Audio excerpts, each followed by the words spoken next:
Hello friends, સ્વાગત છે તમારું મારી ગુજરાતી રસોઈ ટિપ્સ ચેનલમાં। તો આજે આપણે બનાવીશું ઉપવાસમાં ખાઈ શકાય તેવા સાબુદાણાના ભજીયા। તો આજે આપણે સાબુદાણાને પલાળવાની ઝંઝટ વગર જ આપણે અહીંયા સાબુદાણાના ભજીયા બનાવીશું। તો ચાલો આપણે સાબુદાણાના ભજીયા બનાવવાનું શરૂ કરીએ। તો સાબુદાણાના ભજીયા બનાવવા માટે મેં અહીંયા એક મોટી વાટકી જેટલા સાબુદાણા લીધા છે। જો તમારી પાસે સાબુદાણા ના હોય તો તમે ફરારી કોઈ પણ લોટ લઈ અને તમે ભજીયા બનાવી શકો છો। તો સૌથી પહેલા આપણે સાબુદાણાને એક પેનની અંદર લઈ અને થોડા રોસ્ટ કરી લઈશું, એટલે કે થોડા શેકી લઈશું। તો જે અંદર પાણીનો ભાગ હશે એ અહીંયા બધો બળી જશે। તો સાબુદાણાને શેકવા માટે મેં અહીંયા ગેસ ઉપર એક પેન રાખ્યું છે। પેનની અંદર આપણે બધા સાબુદાણા લઈ લઈશું। તો સાબુદાણાને આપણે અહીંયા વધારે પડતા નથી શેકવાના, ફક્ત અહીંયા 1.5 થી 2 મિનિટ જેટલું જ આપણે અહીંયા સાબુદાણાને શેકવાના છે। અને ગેસની ફ્લેમ તમારે અહીંયા થોડી મીડિયમ રાખવાની છે, ફૂલ ગેસ ઉપર તમારે નથી શેકવાના। તો 1.5 થી 2 મિનિટ જેટલો સમય થઈ ગયો છે અને સાબુદાણા આપણે અહીંયા સરસ રીતે શેકાઈ ગયા છે અને તમે જોઈ શકો છો થોડો અહીંયા કલર પણ બદલાઈ ગયો છે। તો હવે આપણે ગેસની ફ્લેમ બંધ કરી અને સાબુદાણાને થોડા ઠંડા થવા દઈશું। તો આપણે સાબુદાણા અહીંયા ઠંડા થાય છે ત્યાં સુધી મેં અહીંયા 3 બાફેલા બટાકા લીધા છે। તો સૌથી પહેલાં આપણે બટાકાને મેશ કરી લઈશું। તો તમે અહીંયા હાથેથી મેશ કરી શકો છો અને મેસરથી પણ મેશ કરી શકો છો। તો હું અહીંયા મેસરથી જ મેશ કરું છું। તો અહીંયા એક બાઉલ લઈ લીધો છે, તેની અંદર જ આપણે અહીંયા 3 બટાકાને મેશ કરી લઈશું। તો બાફેલા બટાકાને મેં અહીંયા મેશ કરી લીધા છે, એટલે કે મસળી લીધા છે। તો હવે આપણે અહીંયા સાબુદાણા ઠંડા થઈ ગયા હશે તો હવે આપણે ચેક કરી લઈશું અને એને મિક્સર જારની અંદર દળી લઈશું। તો સાબુદાણા આપણે અહીંયા ઠંડા પડી ગયા છે તો હવે આપણે મિક્સર જારની અંદર લઈ અને પીસી લઈશું। તો આપણે જે રીતનો રેગ્યુલર ઝીણો લોટ હોય એ રીતે આપણે અહીંયા પીસવાનો છે, આપણે અહીંયા દરદરો સાબુદાણાને નથી પીસવાના।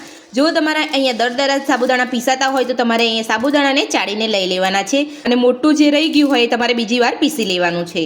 તો હવે આપણે મિક્સર જારની અંદર લઈ અને ફાઇન પાવડર કરી લઈશું। તો સાબુદાણાને આપણે અહીંયા પીસી લીધા છે તો હવે આપણે ચેક કરી લઈશું। તો તમે જોઈ શકો છો એકદમ સરસ અહીંયા ફાઇન પાવડર થઈ ગયો છે। તો આ રીતે તમારે સાબુદાણાને પીસી અને પાવડર બનાવી લેવાનો છે। તો હવે આપણે જે બટાકાને મેશ કરીને રાખ્યા હતા તેની અંદર મસાલો કરીશું। તો સૌથી પહેલાં આપણે અહીંયા કારામરીનો પાવડર ઉમેરીશું। કારામરીનો પાવડર તમે તમારા ટેસ્ટ પ્રમાણે લઈ શકો છો, તમારી પાસે ના હોય તમે સ્કીપ પણ કરી શકો છો। તો હવે આપણે તેની અંદર 2 ચમચી જેટલા શેકેલા સિંગદાણાનો ભૂકો ઉમેરીશું। તો મેં અહીંયા શેકીને અને છોડા કાઢી અને અહીંયા થોડા વાટી લીધા હતા। સાથે જ અહીંયા 2 થી 3 લીલા મરચાં લીધા છે, તેને અહીંયા ઝીણા સમારીને લઈ લીધા છે, તે ઉમેરી દઈશું। મરચાંનું પ્રમાણ તમે તમારા ટેસ્ટ પ્રમાણે વધતું કે ઓછું કરી શકો છો। સાથે જ ઝીણા સમારેલા ધાણા ઉમેરીશું। સ્વાદ પ્રમાણે સિંધો મીઠું ઉમેરીશું। 1 ચમચી જીરું ઉમેરીશું। તો હવે આપણે પીસેલા સાબુદાણાનો પાવડર ઉમેરીશું। તો આપણે અહીંયા જરૂર પ્રમાણે તમારે અહીંયા પાવડર ઉમેરવાનો છે। તો થોડો થોડો પાવડર ઉમેરતા જઈને બધું સરસ મિક્સ કરી લઈશું।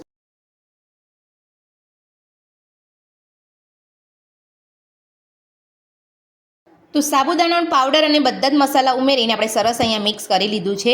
તો તમારે અહીંયા આ રીતે ભજીયા વડે એટલો જ તમારે અહીંયા સાબુદાણાનો પાવડર ઉમેરવાનો છે। તો તમે જોઈ શકો છો એકદમ આસાનીથી અહીંયા ભજીયા આપણે અહીંયા વળી રહ્યા છે। તો આ રીતે તમારે અહીંયા પાવડર ઉમેરવાનો છે। તો હવે આપણે બધા જ મિશ્રણની અંદરથી આ રીતના ભજીયા વાળી લઈશું।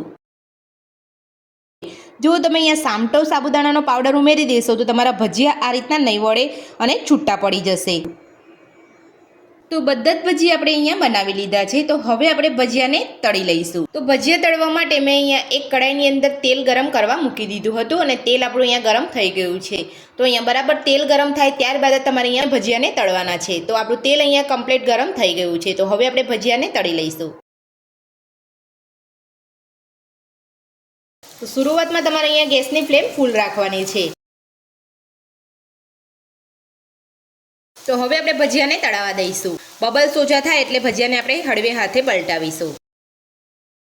તો તમે અહીંયા જોઈ શકો છો ભજીયાની અંદર બબલ્સ ઓછા થઈ ગયા છે। તો હવે આપણે ચમચીની મદદથી પલટાવી લઈશું અને ગેસની ફ્લેમ આપણે અહીંયા મીડિયમ કરી દઈશું।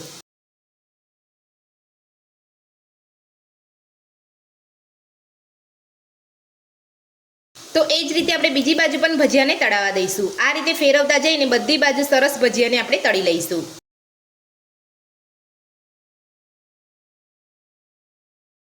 તો ભજીયા આપણા અહીંયા સરસ તળાઈ ગયા છે, તમે જોઈ શકો છો આ રીતનો તમારે અહીંયા કલર આવવા દેવાનો છે। તો હવે આપણે આ જ રીતે બધા ભજીયાને તળી લઈશું।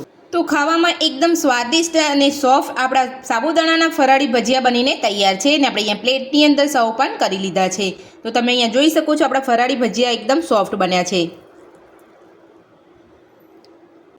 તો મારી આ રીતે તમે ફરાળી ભજીયા બનાવવાનું ઘરે એકવાર જરૂરથી ટ્રાય કરજો. તો આ ભજીયા તમે દહીં સાથે ચટણી સાથે ખાઈ શકો છો. તો ફરાળી ભજીયા બનાવવાની રીત તમને મારી કેવી લાગી મને કોમેન્ટ બોક્સમાં જરૂરથી જણાવજો. આજની રેસીપી પસંદ આવી હોય તો વિડીયોને લાઇક કરજો, ચેનલને સબસ્ક્રાઇબ કરજો, તમારા મિત્રોને જરૂરથી શેર કરજો. Thank you.